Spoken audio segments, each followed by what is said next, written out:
Welcome, everyone, to a brand new episode of the Infinite Star Connections.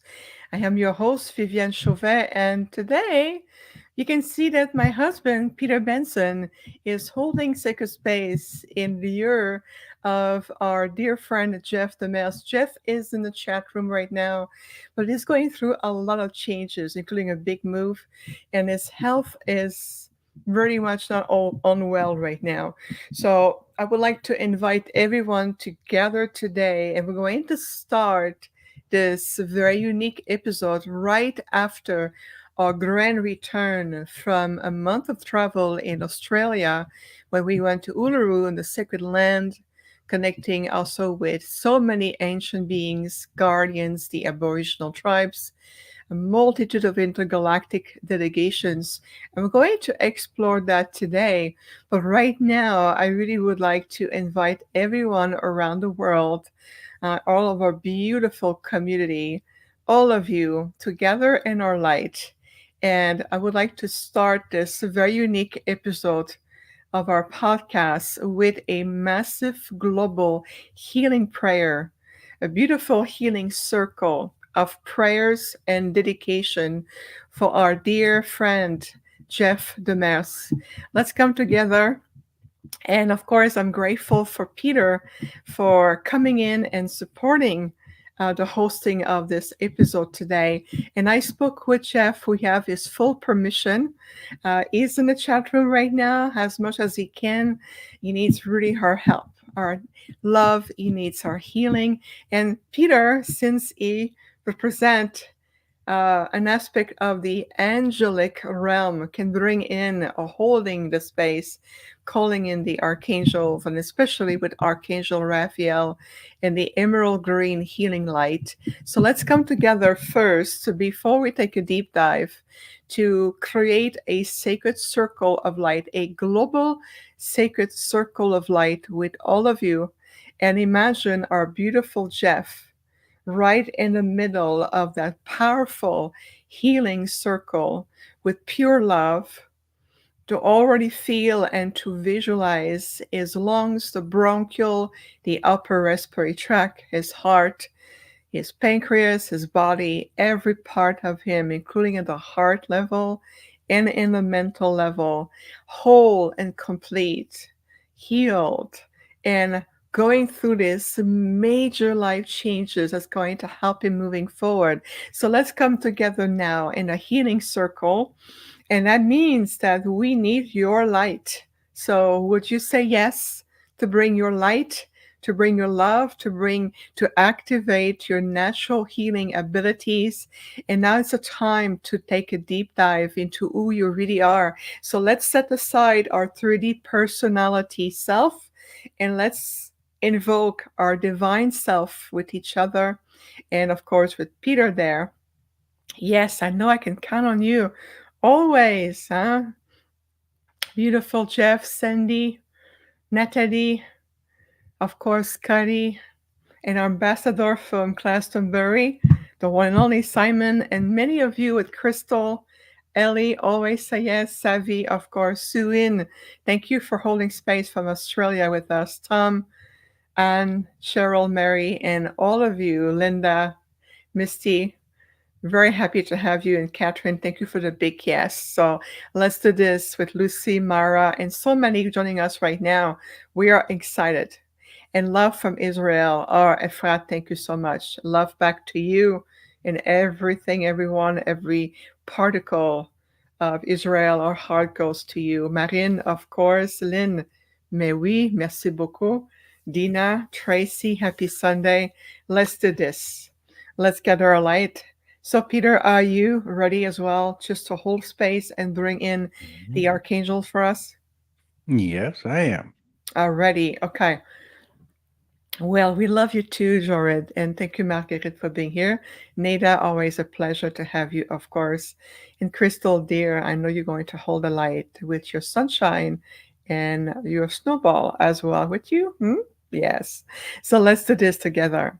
So thank you for closing your eyes as you entering the space of this very unique episode of the Infinite Star Connection podcast.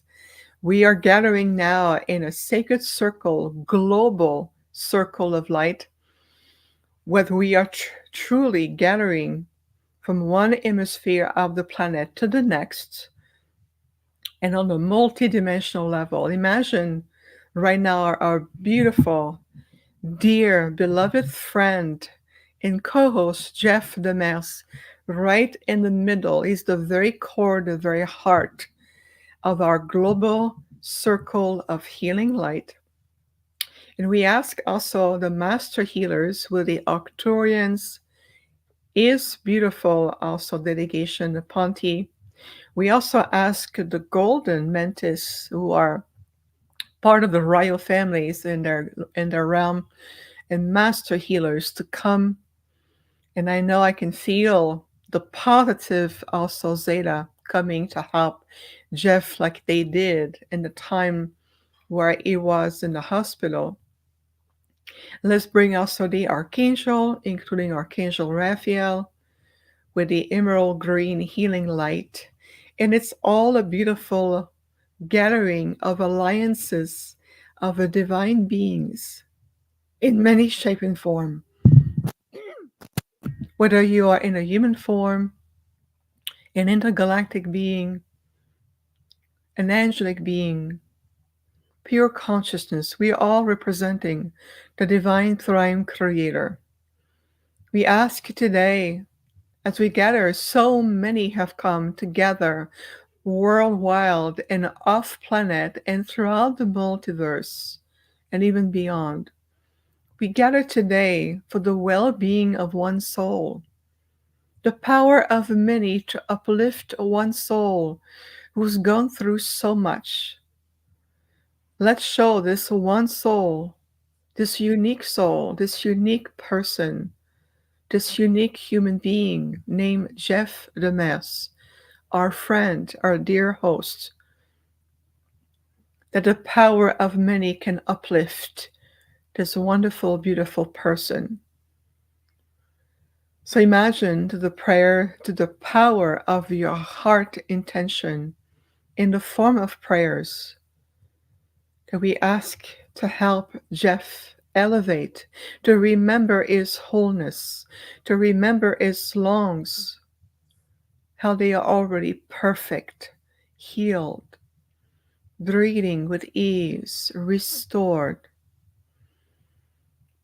To clear, also cleanse the bloodstream, to gently talk to his immune system with love and divine light, and to perceive his entire physical template also restored to the perfection of its original divine blueprint,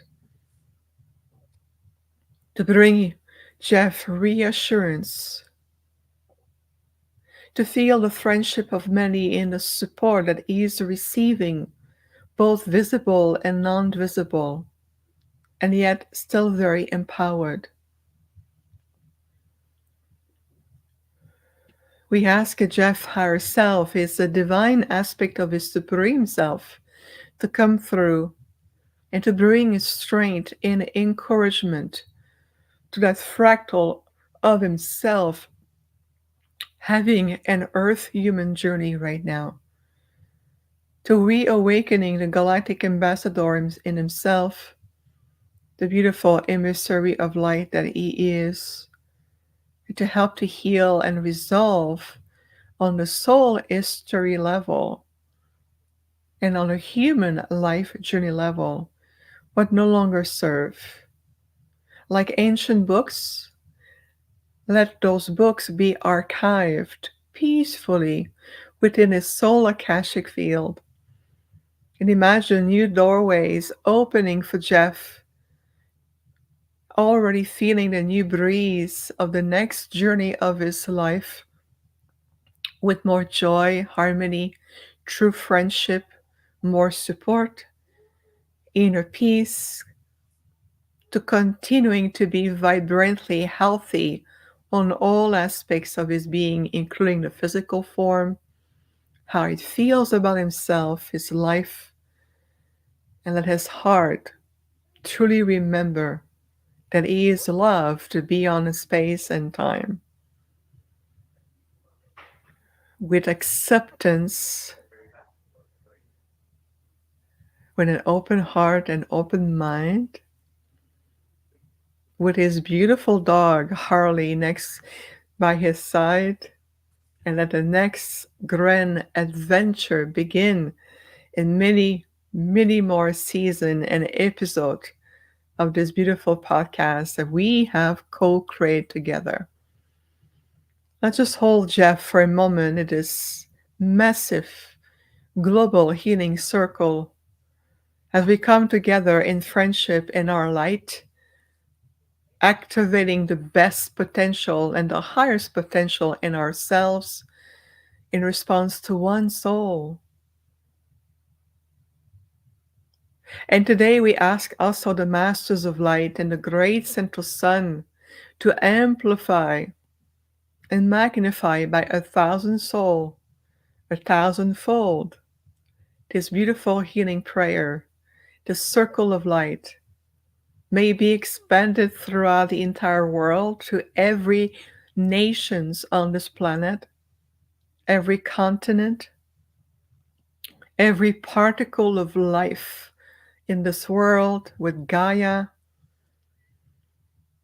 Let balance be restored in a divine way, allowing the rising of the organic timeline of reascension and a more smooth and harmonious movement into a higher paradigm of living in complete abundance with more universal joy, genuine communication, partnership, mutual collaboration to serve the highest and the greatest good of all. It's a declaration at the same time as we're uplifting our friend Jeff in perfect health that he already is.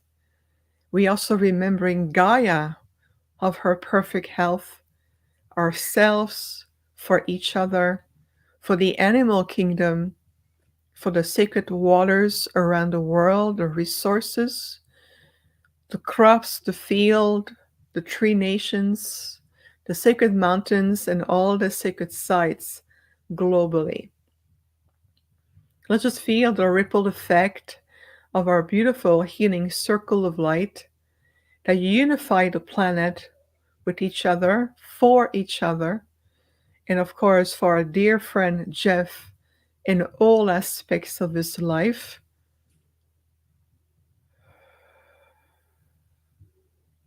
And so many also enlightened and spiritually positive intergalactic groups are joining us, our star brothers and sisters, including the High Council of the Pleiadians. And I can feel the Andromedans being here with Jeff to help him reconstruct the next phase, the excitement of the next phase of his journey, as well as the next phase of our journey together on this planet and in this solar system.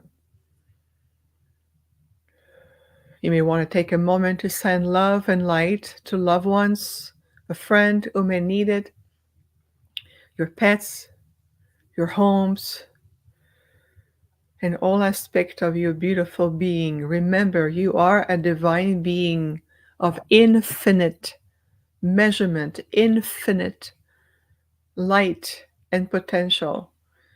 Realign yourself with that part of yourself to help your human experience, and let's uplift this entire world and beyond and beyond. Beautiful. Let's take a deep breath in and release. And so it is, and so it is. Excellent. You can now open your eyes. Wow, we went deep, everyone. It was a huge declaration. Yes, in gratitude, and so it is. Jeff, my friend, I hope you felt this. It's going to continue to have positive ripple effect. Yes, it was really beautiful. That's because of you. everyone who are live, everyone who will be watching this, I'm going to invite you from the heart and encourage you to go back to this episode and listen to it again, especially this activation. Yes, we're helping our dear friend and my co host, Jeff. And in addition to that, we went also on a global level. And I know that you all felt it for your life, for you as well, to supporting you in the process, supporting the changes that we're going. How did you experience this beautiful, powerful global healing meditation right now, Peter? Oh, it was beautiful. Thank you so much, hon. Um, yeah, I enjoyed it thoroughly. Yes, thank you. And beautiful. It is done. It is done. It is done. Like Mara is showing right now. And I want to show that because the energy of coming together, it is really powerful. And Marine, I agree with you. It is so good to do this prayer together. We need to do more. And especially right now, it is important more than ever, as the Arcturians always say. And for those of you who follow our work, you know what we talk about. We always say, stay in the certainty of your light and walk in the certainty of your light. And Marguerite says here, it was so beautiful, it brought tears to my eyes. I am grateful for that. Yes. And then Nathalie mentioned group healings are very powerful. I'm so happy it happened here. Well, absolutely. You are most welcome. And Jeff is in the chat room, and this is our friend. So thanks to all. And so it is. Yes. And so it is indeed. You are so welcome indeed. So, Catherine, you're making a good point where you said that the lungs of the planet breathe a new life to all. I'm going to show your message here. This is a very important message. It is true. We are working also to restoring the symbology of the lungs of the planet as well as the nervous system of Gaia. And this is very, very powerful in terms of helping each other to the changes coming through. Now, let's take a deep dive, huh? Peter and I actually, we just came back from over a month of travel in Australia, and we did a little bit of touchdown. We stayed just a little bit in Japan, in Tokyo first, and then we went to Uluru. And so it was really powerful. I have two beautiful photos to show you in a moment. But first, I want to ask Peter, my husband, from your perspective, when we were especially in Uluru with the Sacred Land, the first time we went to Uluru and be there physically, how was your experience for you? Well, being there is a lot like being home. It's a desert area, a lot like Phoenix area. So it kind of felt home, but you're driving on the wrong side of the street. Um, but the energy of the place was really interesting to see. The scenery was absolutely gorgeous. Um,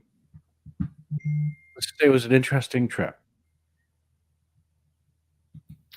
Yes. So, from a landscape perspective, you're making a good point, Peter, because the connection of the grids to Uluru, since we are located in Arizona, in the desert of Arizona, there's I felt and perceived a very distinct connections between the ancient grids in Uluru to the ancient grids in Arizona. In fact, you're triggering my memory here for a moment. So the first time I discovered Arizona, what I was shown holographically, I saw like an opening of the grids, and I saw the original Arizonian grid system connecting to ancient Egypt.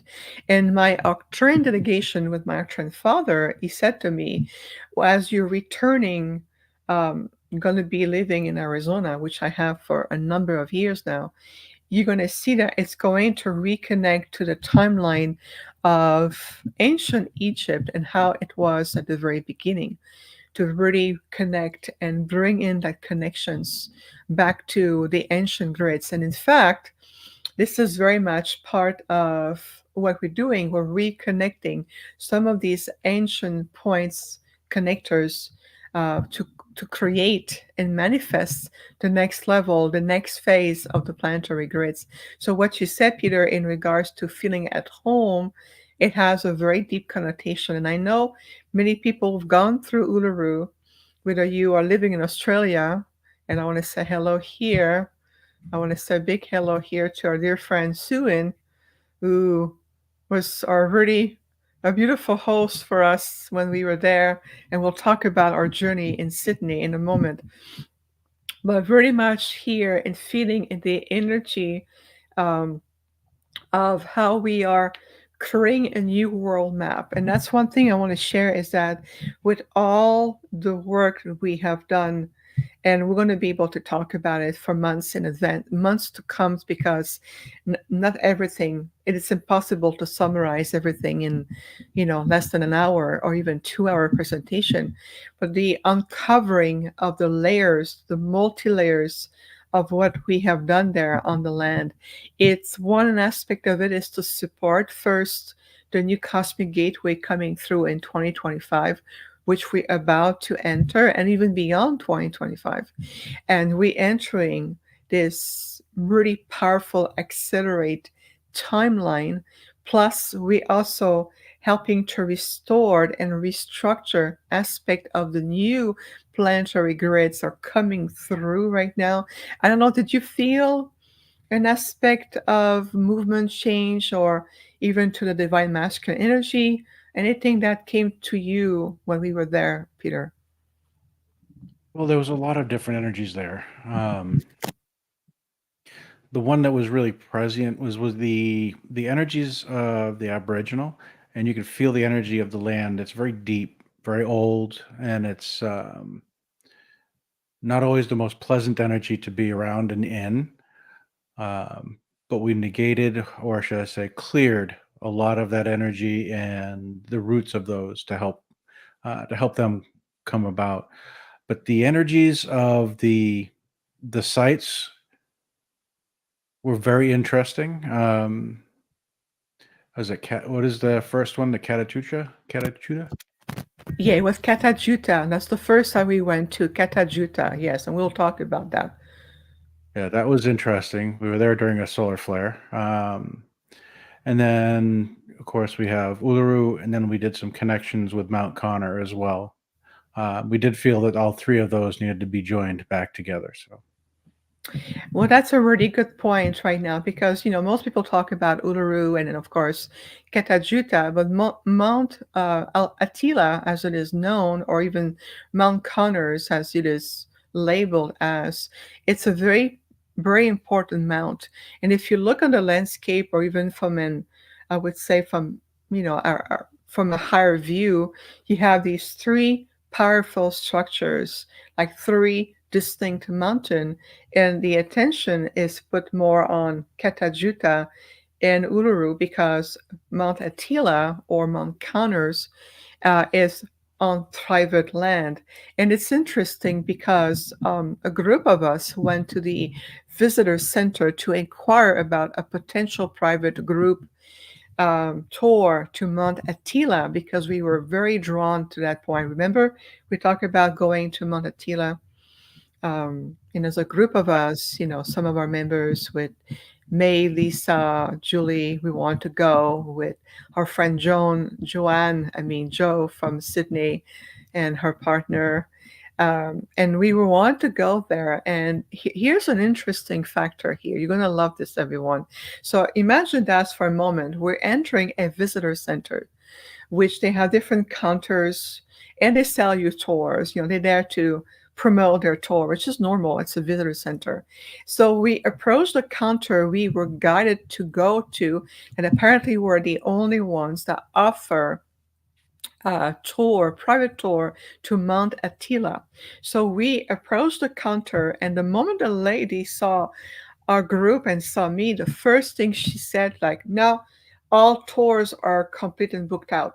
And it's like I felt this push, this energetic push back to go like, no, you shall not enter. There's nothing there for you.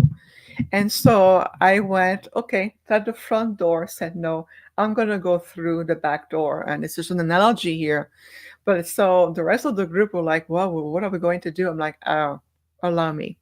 So I went straight behind the door, so to speak, to diffuse that energy of being pushed back. And I said, aren't you interested in knowing what we're about to say first? And that diffused the energy right there. And so she go, well, I suppose yes. And then I opened the door again, the analogy of opening the back door. And I said, our group and I, we we want to go to Mount Attila. And Kelly, who was there also from New Zealand, you are absolutely correct, Kelly, when you know, I was very gracious to her, even though the doorway said, no, there's nothing for you there. So you have to decode, and that's a good example of this one moment in time. You have to decode what is the energy is telling you, what is the obstacle, what is it is pushing. And so if it goes front pushing, go around it, right? I always have a way to diffuse and go behind all of it and explore. So finally, we got some answers. And yes, there were tour available. However, because it's supposed to be on private land, which we found it very interesting, and I'm going to ask Peter in a moment your take on that one. There was a way to bring us, but it was a full half a day or full day, and it's only to bring you to a certain distance. You can see from a distance, and it was very pricey. So we look at each other, going, "Okay, let's see what else we can do." Right? And what else did you feel about that? Because you came up with another suggestion, Peter, in terms of how we can approach Mahatila. Remember? Well, my what I was thinking about is utilizing like using the infinity symbol and actually connecting the three mountains together to unify them back together again. And it felt like because if you look at them in a straight line, they're all the middle one, which is Uluru, is offset similar to like the pyramid. So I thought it was something along the lines of a grid between two sides of the planet kind of way. But I had no understanding of the energy of it. That's for Viv to see and hear and feel. Well, repeat that again. What symbol did you suggest we use to unify all three sides? It was an infinity symbol. It was weaving in between all three. It was going in and out of all three. Okay. Thank you for this. So everyone, hold this image for a moment. Open your third eye with the intuition of your heart and imagine an infinite symbol, a beautiful infinite symbol, the infinity energies between Mount Attila, Uluru, and Kata Tjuta. Those 3 points right on the sacred land in Uluru, Australia. So imagine that infinite symbol for a moment, really to unify all three sides, regardless it's private or public or sacred land. Just allow that energy to come together. And I'd like to hear your take about how you felt in terms of what Mount Attila represent, because Crystal is asking, how did you feel? How did the energy feel to you? But I'd like you to share what you share with me about what did Mount Attila or Mount Connors represent? What is it you perceived about this, the purpose of this mountain? No, it just it felt like the two mountains that were actually highlighted in most of the tourism and capturing of the tourist attractions and all that. It felt like it was left out and the energy was diminished. So when we actually did send that connection, we sat around, the seven to five of us, six of us sat around and did the work, and connecting them back together again. You can actually feel and see the difference in the energy between the three. Absolutely. And so let's go back for a moment to Kata Tjuta, because Kata Tjuta is the first site that as a group we went to. And according to the oral traditions and what's been passed down from generation to generation, and the guide, the tourist guides who are trained and learn about those oral traditions, they've been told that Kata Tjuta was essentially for men. It was more for masculine energy. And then later on, well, later on, and I'm skipping a lot of details here, but well, later on, there was an agreement made that women will be allowed again, given the fact that it is attracting so many tourists and people from all over the world. But you perceived something different about Kata Tjuta, didn't you, Peter? Not, I can't remember. I've been so busy since we got home that I completely forgot a lot of the details of Well, that. let's trigger your memory. You mentioned about that you did not feel it was masculine, you felt it was feminine. Remember the form? Let's get back to that energy. It could be. I don't know at this point. Okay. Well, let me tell you, I know because I'm holding the space here. The first thing you told me is you felt it was more a place for the divine feminine, or the mountain look more shaped like almost like a birthing place, like a birthing energy to come through, and it really, really brought in the energy. So the first time, the very first group that we brought to Kata Tjuta, and we enter the space right away as we're about, because it's climbing like this, okay? And then you have the pathway from the parking or the car park for those who are, you know, the car park or the parking, depending on the culture. From where you park your vehicle, you walk through the pathway, and then you enter what it's an elevation pathway made of pure rocks. And this is where you really enter into Kata Tjuta. And the moment we enter the sacred site officially, the stone nations right away said, hold in place. You need to have the guardians for the permission to enter that site. And I know for those of you who did the live stream, we talked about this, but this is very important because it's true for everywhere you go to, every sacred site, anywhere. Present yourself, bring your light, bring your energy, commune with the guardians, acknowledge of the spirit of nature, acknowledge of the guardianship of the tree nations, the stone nations, the land. And so right away, the two guardians or their stone masters actually said, actually to say, we recognize who you are. So they knew who I was as a Nocturian ambassador. So to the Guardians, they saw me in my original form. They remember me as a Nocturne being that I am, in spite of this hybrid humanized form that recognized me right away. So when we finally were granted permission with joy, actually, to enter the site, I did feel an omnipresence of divine masculine energy. And I was told that I would hold a space. I would not go any further into the hike or go deeper into walking, hiking, and going deeper. My role was to stay beyond the entrance point between two guardians. And I stayed there and I told the group, this is where I need to be. And there's a group of 8 of us total that became the wisdom keepers. And I know who you are. There's a big 8 of us who stayed behind. Remember that? Oh yeah. Any remembrance of experience? Anything you'd like to share about that? No, not really. Okay. Well, thank you for holding the masculine energy with me and the with your archangel angelic presence. I appreciate that. So we were there, and at the same time, physically happening on the planet, there was a massive sun movement. What was happening with the sun at that time, Peter? Um, we were watching the space weather, and there was actually a very large solar flare that happened at that exact moment, which we didn't know until later on that evening. Um, uh, that we had actually experienced a very large solar flare, and the energy of it wasn't going to hit the planet for a couple of days, but the flare had happened. So it was actually a couple. It only takes a couple of minutes for the light to get there. So while we were there, the solar flare did happen. It was rather interesting.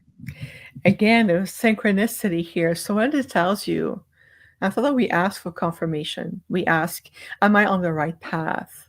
Did I imagine something, right? We get messages in terms of what we're here to do. And having physically a massive solar flare of energy, the solar energy was discharging higher plasma energy into the grids right at the same time as we were in Kata Tjuta. And I know that for those of us, especially we call ourselves the wisdom keepers, the 8 of us, that includes Peter and I, and 6 other beautiful souls. Kelly, you were there. Julie, May, Yvonne, you were there. Lisa, we were there. And there was 8 of us total. What we witness is a direct response from the great central sun, just directly that response of the rays communicating with us, very specific blue rays and from other color spectrum energies, light spectrum energy coming to the land. And I'll tell you one thing I experienced in my physical body. I was told to move. I was like almost like initiating a sacred dance. I could feel some rhythmic pattern of energy moving through my body. So I simply allowed these gentle movement to come in as if I was dancing around a fire ceremony or at a fire ceremony. I felt like I was dancing around a sacred fire. And then at that moment, this is what I saw explicitly, at least hundreds, if not more, of male dancers. They're original Aboriginal men from various tribes. They were all dressed in a certain way, and they were there to hold the dance of that fire ceremony. And there was no fire going on, obviously, but the dance through the fire of the sun energy, and I felt them moving through my body as if my physical form became a gateway for them. And of course, they were redirected back to the realm of light and through the great central sun to the solar energy so their soul can be transmuted and they can evolve beyond being in between a plane of existence or in between. And they were really, really redirected. I felt them moving as a group. They were there for a long time and they were ready to transmute. They were ready to transform into higher reality. And yes, that music dance was incredible. So there was no music on site. There was no fire on site. It's a secret site. We were not even allowed to take any videos. And we respected that. There was no video done. And even at the beginning, if you excite and you take a video, everything got erased. We completely comply and respect and honor, right, Peter? Oh, yes. Yes. We honored all the sites we went to, and we only took pictures where we were allowed to. And whatever picture we can show, it's the picture that is overly, overall allowed. Otherwise, if there was a sign, no picture, nothing, no recording, like the cultural center or aspect of Uluru or aspect of Kata Tjuta, we completely respected that. So just so you know, whatever we're showing, it was completely, it's more in a neutral zone, so to speak. Yes, the neutral zone.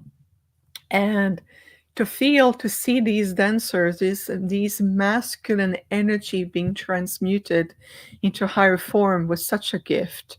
And I will always remember that part for me personally of Kata Tjuta. And Julie here, who is part of the Wisdom Keeper, who were there with us, says such an honor to be there physically. Really much so. Very much. It was incredible. I want to say hello to our dear friend Gina Mia, who is also joining us right now, holding the sacredness from your lineage.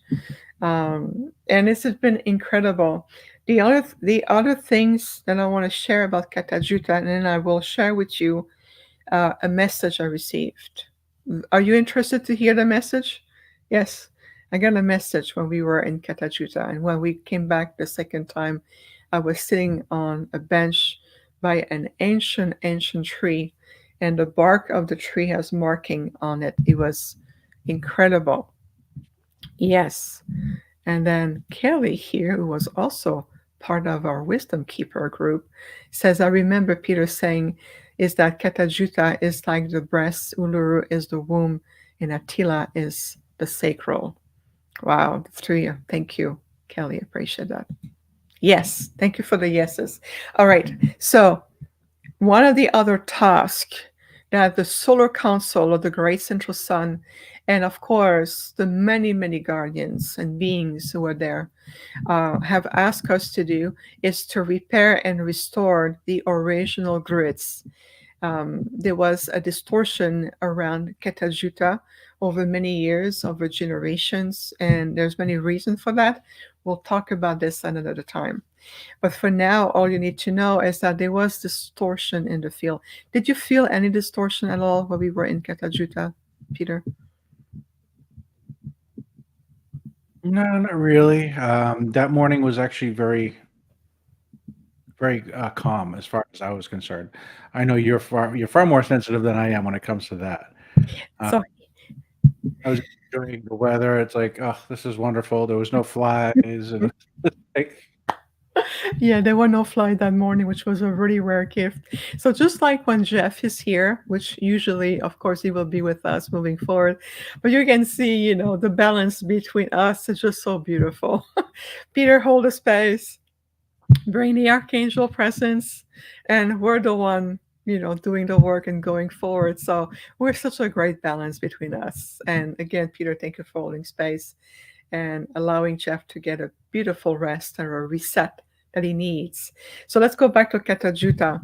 So when I look at the holographic grids around this sacred site, we, meaning my Arcturian delegation, meaning my Arcturian father, my Arcturian avatar selves, and many of us can perceive in the holographic field that there's been some distortion done in around Kata Tjuta and the land, and there was also some repair that needed to be done. So when the solar flare were going on physically into the planetary grids at the same time as we were there, the solar presence and different also councils of light asked us, the Arcturians, to immediately initiate the proper repair. So it's to heal and release the distortion first, like these dancer that was transmuted back to the light, and to bring back a very pure, divine, in perfect alignment for what Kata Tjuta and generations of tribal energies, guardians, people, and to allow Gaia to evolve as well. So yeah, it was quite of a homecoming in that sense. So so we agreed. I asked the member of our wisdom keepers. Remember, there was 8 of us on site. So we formed a beautiful semicircle, and each and every one who were there, members of that group, we really became sacred anchor of light. And then they were allowing me to go deeper in the work. And this is why I returned into my Arcturian self. And we were successful in repairing any form of distortion in the field. And we were guided also by the many masters and guardians in terms of which alignment needs to take place. And all of it, as the sun is blazing Gaia with all these rays of light and plasma solar energy. So synchronicity is just to tell you and tell all of us that what we've done that day, it was already pre-written, meaning that we already agreed to do this. We knew the potential and the timeline. It was part of the blueprint, and we finally agreed to do it, and we were there. We listened to the guidance, we follow our hearts, and we were there. And even Peter being there with me, you always been a big support when we travel, and you're holding space, you're helping me physically to be able to do my work. It's incredible. hmm. Yeah, we have fun. My honey, everyone, so humble, but a power, a force of nature behind the scene, but yet a very humble, you know, presentation. And yes, and Kelly says, I was sobbing when we got there and was told it was purging from the land before we started the ceremony. Yes, there was already a lot of energy that was already coming in, and it was incredible. So here's the message afterwards, the second group when we came back, and I got this message. So it was absolutely incredible. So I'm sitting on this bench and I have become part of the Guardians. I become a really deep anchor, and I stood there as the rest of the group went on. And there was only three of us. We formed a triangle actually, with Browen was sitting. One of our guides, she was sitting on one of the rock, and there was also another lady, not Barbara. But, oh, I'm so sorry, I forgot her name, but I can feel her energy. There was anyway three of us. We're creating a sacred circle, a sacred triangle, and I'm sitting by myself on this bench, and I'm connecting to the land, listening. They told me, "Listen, this is not a time. This is no longer a time to walk and take pictures and act as a blinded being. It's a time to connect, to listen, stand still, be still." So that's the message I received. And that was the task I was appointed for the second group. So I stood there on the bench and I stood still. I closed my eyes. I listened. I feel a connection to my feet. And I became very, very connected. Okay. So I opened the field, and the message is, please know that the balance has been restored. So they were referring to the great works that we've done with the entire group, the first group we were there, mind you, plus the eight of us, the wisdom keepers, specifically at the request of the Solar Council and the many guardians when we, with the Octurians, repair the grids. So the second time they said, the balance has been restored. They said a renewal, a renewed sense of peace is now upon the land and into the new paradigm that is ushering this planet into the reascension process. So that's the second message I received that day. Very powerful word. The other message is many souls have returned to the realm of light.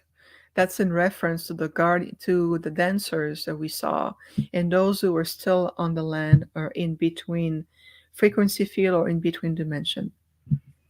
And I was very happy to know that many souls have finally been returned to the light. That was part of what we were doing as well. And then they said that Kata Tjuta consciousness with the many guardians who have been on the site and on the planet for thousands of years. They said, we witness human beings walking through the land.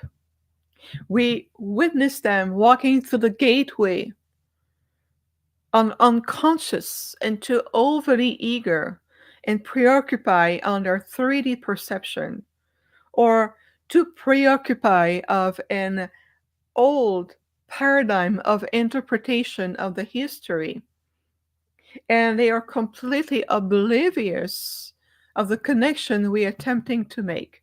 So we were referring to many groups, there's buses upon bus that comes and bring groups of people from all over the world. And as I'm sitting there, just been sitting on a bench, many of them couldn't even not see me. Many of them were unable to even see me there physically. Imagine, let alone talking to the stone masters, to feel the history through their feet.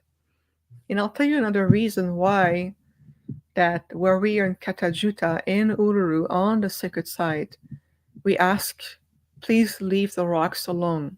Meaning, there's no picking up rocks. And I'll tell you why. You want to see what the Stone Nation told me when we were there? They said, each and every one of us represent a piece of archive. And together we form the entirety of the sacred records. So each rock there is a sacred keeper of the records. And I can tell that once you walk, and there's so many stones, you can hear the cracking and you move and you're eager to go deeper and explore this absolutely gorgeous place.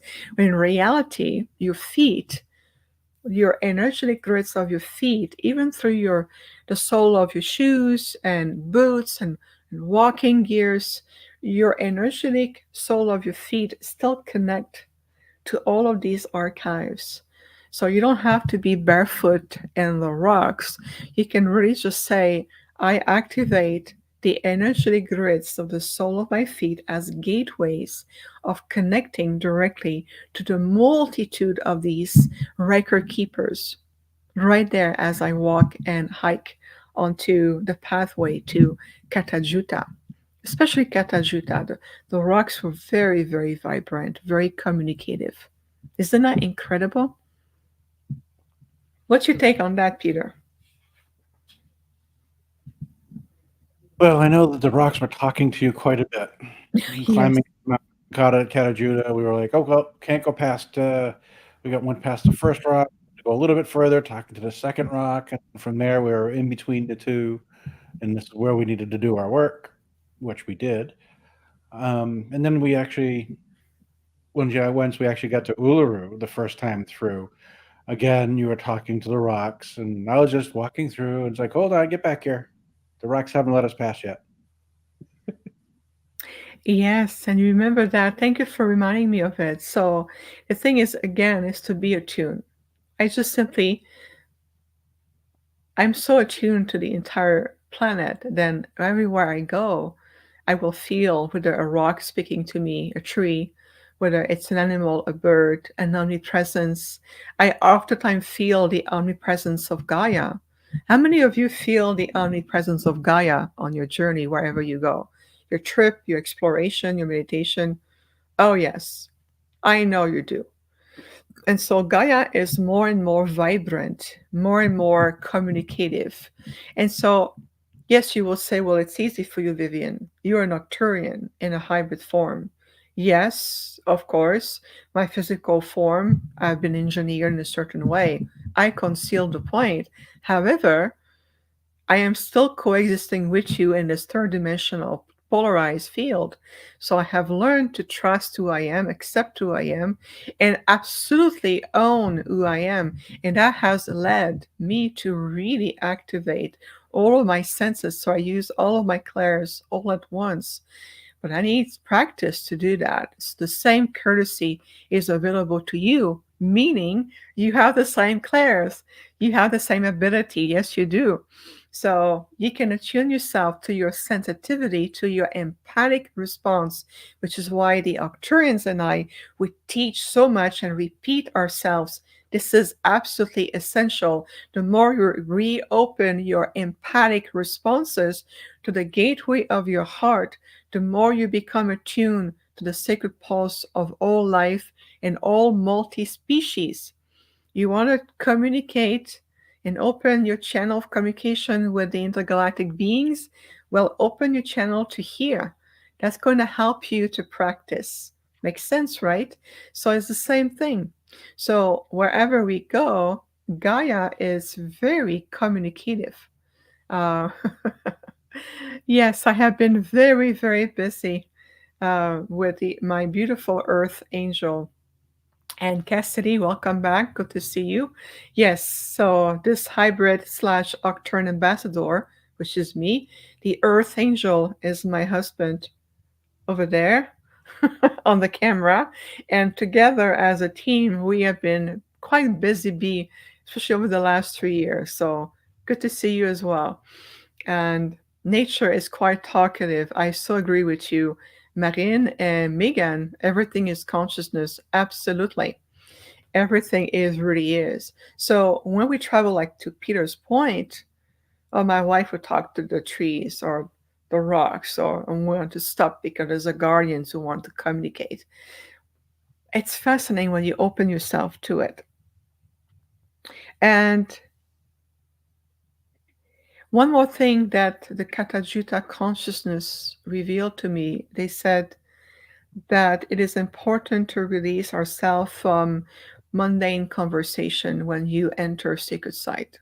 I've seen too many people, not necessarily in our group, of course, but overall observation of people entering the sites, talking about, you know, um, their financial portfolio and what they're going to order for the kitchen and what is the next thing for the soccer game. And it's allow yourself to release yourself from these mundane conversation and allow yourself to be fully immersed in the conversation, the communion of the experiential energy of that sacred site, whether it's Uluru, whether it's in Peru, South America, the Sacred Pyramid, even in Bosnia, whether in Glastonbury, whether it's, in England, wherever you are on the planet, it's allow yourself to be fully immersed and let the mundane conversation be put on the side.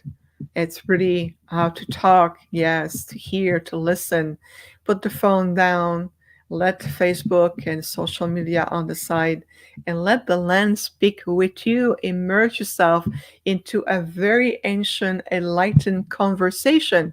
How about that? And of course, Gina, nature talks to you. You are always very gifted that way as well.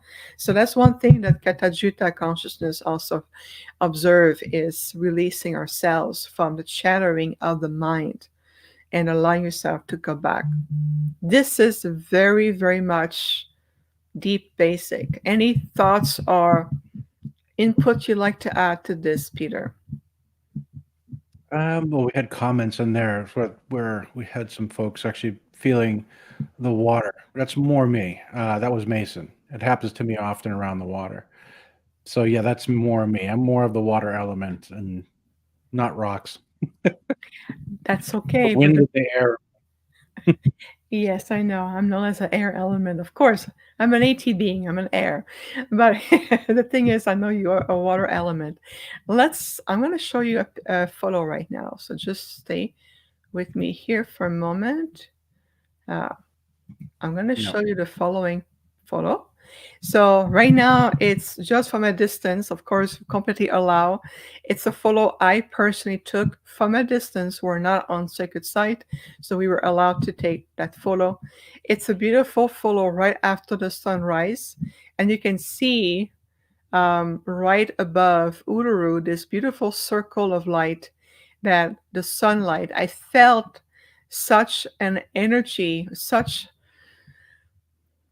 the word I was getting is proud. The sun was proud of rising above Uluru and bathing its rays of life force energy to nurture all life. I can feel the sun joy rising and being there. So I'm going to invite you to just to immerse yourself to this real photo that I took, and obviously we were at a distance, and just to feel overall as I capture the energy of Uluru, and well after the sun the sun rising, then really be in this peak of light above Uluru, and how it radiates multitude of circle of light around Uluru and into the land. And I know that many people from our groups have taken a spectacular picture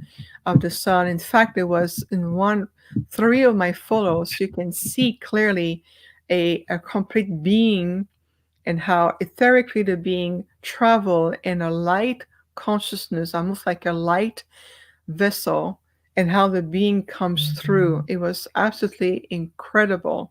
So I want just to show you right now to feel the energy. Uh, just there's many ways the way we can communicate, whether it's to nature, to the solar consciousness, a sacred site. Listening becomes a sacred art. And it's listening with all aspect of your being. It is very powerful, I agree. And just to feel how the joy, the majestic of the land. I like also the ground, the grass, the thing, all this beautiful energy. So I want to share that with you. I'm going to take that back here. And there we go. I know it's one of the photographs I personally love very much so. And I'm going to show you one more. Um, it's it's a very popular photo of Uluru on the nighttime sky. Obviously, it's a public photo you can find online, and I just want to choose that particular photo just to really feel the energy behind. And if you look at this beautiful energy of Uluru, the texture under the sky. So we did some personal night sky watch, um, and we were very blessed to the naked eye to see the comet in the sky. There was a comet. Do you remember the name of the comet, Peter? I do not know. Okay. But it was a comet coming through the nighttime sky, and we were able to witness it. And Peter took a sublime photo of that comet. Absolutely phenomenal. It was such a gift for all of us. But I'm going to give you, I'm going to invite you right now to feel the connection of a multitude of star nations. Feel right now the multitude of frequencies, consciousness, star nations connecting through Uluru to the land with Gaia consciousness with all of us. Can you feel the sacredness of all of us returning in the oneness of who we are? And to be able to feel a connection and to allow yourself to really connect and remembering that as above, so below, and to feel exactly and to look how the dynamic, as Julie mentioned right here, the dynamic energy on the different lighting, whether it's the bright sun or a beautiful starry sky. The language, yes, good point, Megan.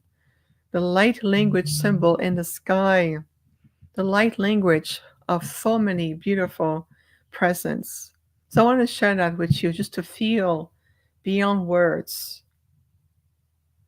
to feel the energy, the connection. Remember how much our oneness. Mm. Oh, you're very welcome. So we're going to come back here. And it's really about allowing ourselves to be with each other, to it is a moment to remembering our space and time and being able to be with in that nature. Did you feel that, Peter? When we were there, yeah, it was amazing. I really did enjoy being in the out in the wilderness around Uluru. The night watches we had were absolutely amazing. We got some really beautiful shots of the Milky Way because there's no light pollution. Um, we caught yeah, we done the first time we went out. We did catch that comet. Really good picture. And then on top of that, the first night when we were out, when I was doing a image of the Milky Way, we caught a ship zigzagging through. It was actually an S curve going through the actual picture. It wasn't a satellite because it wasn't a straight line. Satellite, because they're using the new Apple Astrophotography, so it takes a long exposure. And this went through like nice S curve right through the picture. It's like it was really cool. And it was bright enough and we didn't see it visually when we were watching the sky. We didn't see it, but it came through on the image. Pretty. Yes, that's right. So there was four of us, the two of us, obviously, with Joanne and her partner, um, Andrew, his name, Yeah, Sean. I think so. Sean, my Sorry if it's wrong. apology. We're very not good with labels, but remember you though. Anyway, there's four of us. Beautiful soul. We out of nowhere. We just parked the car off the road, and it's pitch black. There's thousands of stars in the sky. Sean, thank you, Suin. My apology, Sean. We like you a lot, believe me, because I remember you. I will forget the label. This is how we do. But yes, Joan, Sean, Peter, and I, the four of us, are parked in the middle of nowhere on the road, pitch black, and we're just sitting there in the silence, the omnipresence. So picture this for a moment. You're by the road with beautiful people, light minded people like you. Four as the four number of anchoring the energy, the four directions of the medicine wheel. And we are, it's pitch black, so to speak. We see some light far at a distance, and some once in a while we see the highlights of um, cars coming through. But we are right in the dark. Just imagine that for a moment. We look up at the sky, and there's thousands upon thousands of stars. We can even perceive through the naked eye the omnipresence of the Milky Way, some other presence like the Pleiades, and in this comet, we can see the head and the trail, the beautiful tail of this comet. Just feel that. Picture this for a moment in your third eye. Open your senses, activate your multidimensional sensory points. Stay with us. Just feel that energy. And you're looking at the land from the one side of the road to the other, and it's endless. You look at the sky, you can feel the endless energy of Gaia and of this planet. This is where you realize how much you are truly one. This is how much we realize that moving forward, it's going to be important to really looking at a bigger picture as opposed to fragments. We catch some fragments, we go deep in that fragment, we make a story around that fragment, and we think we know the whole thing. But in reality, it's you looking at a much bigger picture. And that's part is going to be very much important to understand the whole universe, the whole multiverse that reflecting onto our lives and who we are and how this planet is shifting into very new directions. So instead of identifying yourself to chaos or changing energy or dismantling old pattern, take a step back and ask, reveal to me a bigger picture so I can understand different component of the picture rather to get fixated mentally and emotionally hooked on some fragment. And that's part of the message, the messages that was received that night, and to feel the immensity of the multiverse and the immensity of our being all at once. Can you imagine that for a moment? Just feel it. Feel the energy. And so we're looking at those skies, and then something happened. And I'm looking, your eyes adjust to the dark, and I can feel we are surrounded, so to speak. We're in a great company of multidimensional being, and I can feel them. I can see them in their humanoid form. So I tell my group, I said, hey, everybody, we are in the company of multidimensional beings. So our presence, our intentions, our luminosity, our light were such that we caught the attention of beautiful multidimensional beings. And they were there to connect with us. But I'm the only one who can perceive them, so I convey the message. I become the point of communicator. I become truly the ambassador between these multidimensional beings and our group. So I convey the messages. So he asked, why are you here? And that's because of who we are. That's because of the energy of our beings. So imagine, I'm going to show you, let's see here. I'm attempting right now to download a picture that Peter, I think I did it, two pictures, especially that Peter sent me, so I can show you. So let's hold the space for a moment. I am attempting to retrieve this beautiful photo that Peter sent to me. So just hold the space I'm almost there. Ah, you're going to love this. Okay, it's working, everyone. I'm going to be able to retrieve those photos and to show you for a moment. Um, all right, so here it goes. I got something to show you here. You're going to love this. Already. Ha! This is a true photo. You took that picture. You want to talk about it? This is your photo. Go ahead. Yeah, this is the astrophotography picture we took with the Apple, the iPhone. Um, we did a little bit of modification on it to actually darken it up because with the astrophotography, it tends to be a little bit washed out. Um, but we didn't even notice that. I mean, we didn't see that streak going through it when we were taking the picture. I was just taking pictures of the Milky Way. So that's what that is. Picture of Milky Way, which just happened to be a ship going through it with an S pattern through the frame.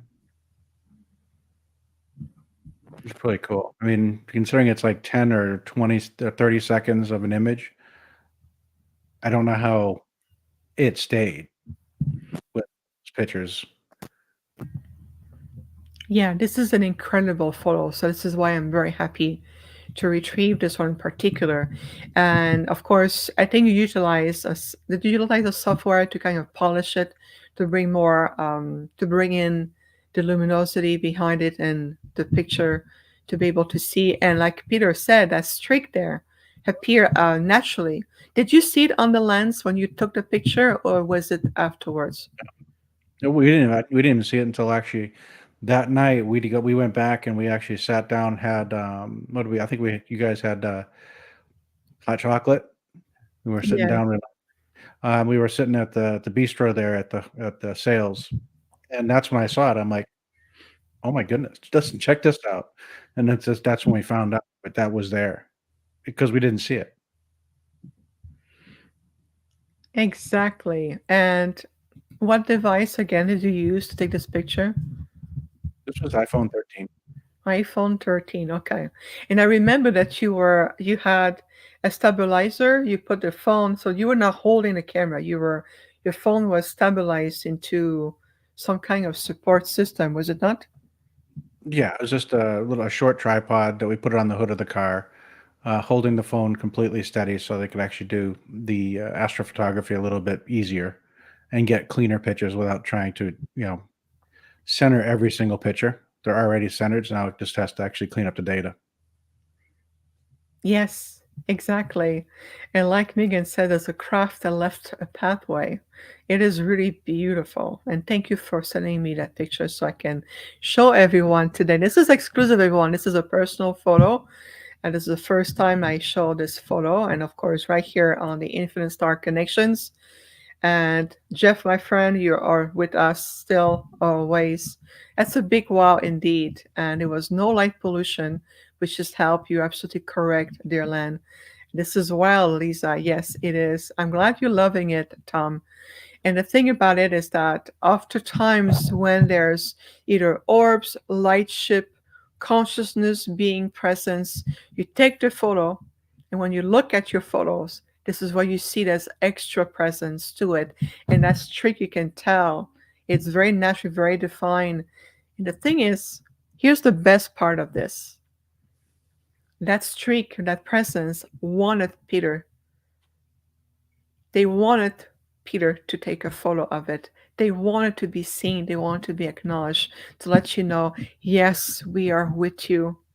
We are with you in spite of all the changes, in spite of the doubt, in spite of all the fluctuation, the movement deep in your planet and in yourselves. We are with you. And I love that confirmation. Is that absolutely amazing? Yes. I simply acknowledge this presence. I ask no question. I may ask later, okay, now, where you come from? Who are you? All I know is that it's a very familiar signature, and I let that at that for now. I just enjoy the familiarity of that vibrational signature. Did you get anything intuitively about the streak of will it maybe evoke or maybe spontaneously something, Peter? No, I did not.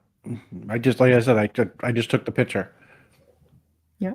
I was just, at the using the standard. I was going to respond in text, but I'll just say it. Um, I was just using the standard camera app, but you have to go in and tell it to actually overexpose or do the long exposure.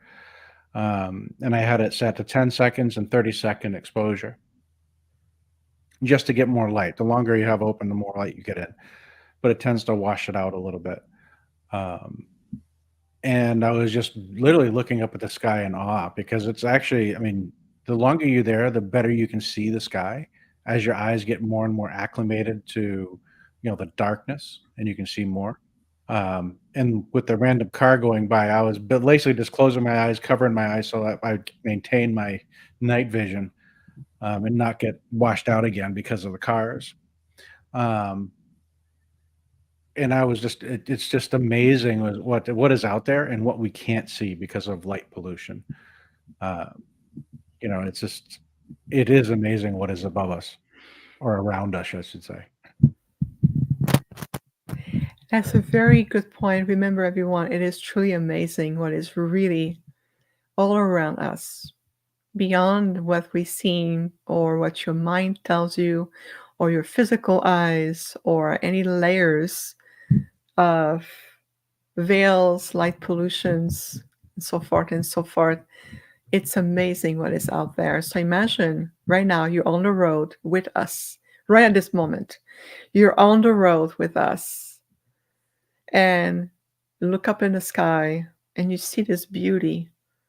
And then this beautiful ship came, says, "Hey, we're here, connecting." And I know that so many of you had incredible experiences. So, like Mason mentioned, let it be an encouragement for you, a support, a validation, an upliftment to know that there's so much more that we were led to believe. And let's us go beyond the complete repetition of these loops of repeating the same thing over and over again, and keep humanity in the same emotional and mental state, rotating like old movies playing out on a replay pattern. Let's just release ourselves from that and being able to know. And for those of you who have experiences, recognizing an old pattern of a satellites versus what you are in the presence of a higher consciousness. So it never gets old. I agree with you there, Crystal. All right, let's come back here. Isn't that absolutely phenomenal what we just showed you today? Let's take a deep breath, everyone. Reset, release. So here's a little bit of wisdom how to navigate through fear, anger, resentment, uncertainty, and changes. First, bring yourself back into divine neutrality. Divine neutrality, which sometimes recognized as a 0 point, allows you to reconnect with yourself. So take a deep breath and intent. I reset all of my energy. I reset my field, my solar bodies of light. I reset my third eye, my heart center. I reset my solar plexus. I reset myself to divine neutrality, 0 point. Deep breath, release, reset. Refresh at the same time. Feel the energetic grids of your feet connecting to Gaia. Feel very anchor and certain, strong, connecting to the planet. I reset myself and return to divine neutrality. You can do this how many times as you need. And then, step number 2, invite the high frequencies of deep gratitude. Let your heart be filled with deep gratitude. Let your mind, your heart, your solar plexus, and your crystalline core of power be filled with divine, deep gratitude. Let the high frequencies of gratitude replace the old template of energy. Dissolve fear, lower frequencies, and step down energies that you may have absorbed. and let your entire being and your physical body to be filled with the high frequencies and vibration of universal gratitude.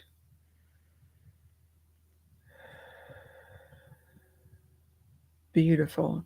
And let that energy be a part of you. Perfect. You're welcome. I know it's going to make a difference, especially right now. I know we're moving into considerably change. There's a distinctive movement in a timeline. So the third dimensional frequencies as a consciousness wants to hold on to you. Think of it this way. mm. The third dimensional polarized dualistic frequency as a matrix reality. It's like a conscious being that wants you to stay there, to feed it. It wants to have maintaining its pertinence. It wants to maintain its validity, that it still have a purpose. So let's invite instead that third dimensional matrix reality to simply evolve into a higher state. Let's remembering ourselves and this reality that it's now time to evolve and shift into a higher state. No more step down frequency, but a return into a more natural, elevated, sustained frequencies. And that's great advice. So take that little advice, this little 2 steps, very easy technique to do. Boy, today is a very rich episode, is it not? You receive a lot. So make sure you like it, like us, subscribe to our channel. You like this, you feel that it can help other people, share this episode. It is completely free and designed to support everyone, every life, to give you rays of hope, to really show you everything from a different angles. And those different angles is what's going to make a difference in terms of the pathway that we all collectively and individually choose to embrace. I see you smiling, Peter. Would you like to add anything to this? Absolutely not. That's amazing what you're doing. Oh, thank you, honey. See, this is why I love my husband so much. So supportive, and yet he's powerful himself. Let me tell you something. And I know he's my husband. This pendant that Peter made for me that contained a stone from the Arcturian Sedona portal traveled with me all over the world. And I had it right in Uluru and Kata Tjuta and everywhere. And it has been absolutely a mind goal of support as well, energetically. So thank you for creating this for me. You're very welcome. And everyone, we love you too. One thing I want to share very quickly, and Suin, I know that's going to speak to you, my friend.